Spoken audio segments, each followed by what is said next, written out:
Una promessa fatta il 5 marzo, urlata al di là del cordone sanitario che divideva Vo dal resto della provincia di Padova. I vertici di Confartigianato avevano promesso di non dimenticarsi del sacrificio del piccolo comune dei Colli che per 2 settimane è stato zona rossa. E così è nato il progetto Voglia di ripartire, un'iniziativa aperta agli over 65, ovvero quella fascia di popolazione più colpita dal virus.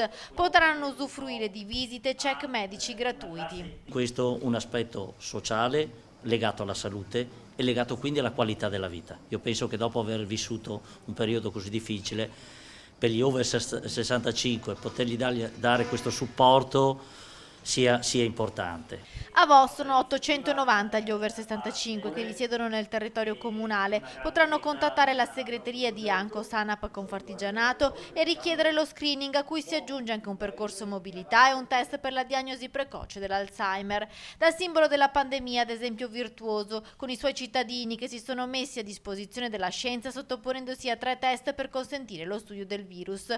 Ora il sacrificio di Vo viene premiato anche grazie a queste iniziative e non solo. Il sindaco Giuliano Martini infatti ringrazia anche tutti quei primi cittadini della provincia che si stanno prodigando per aiutarlo a pagare il conto dei 15 giorni di zona rossa, circa 50.000 euro inviato dalla prefettura. Abbiamo avuto già qualche introito e questo insomma si rende anche, devo ringraziare i sindaci per quanto stanno facendo e hanno fatto, non sono preoccupato per questo, indubbiamente qui riusciremo a risolvere tutto abbastanza velocemente, sono preoccupato per l'addizionale IRPEF per l'anno prossimo, troveremo sicuramente un'addizionale IRPEF inferiore sicuramente a quella di quest'anno, quindi dovremo limare tutte le spese.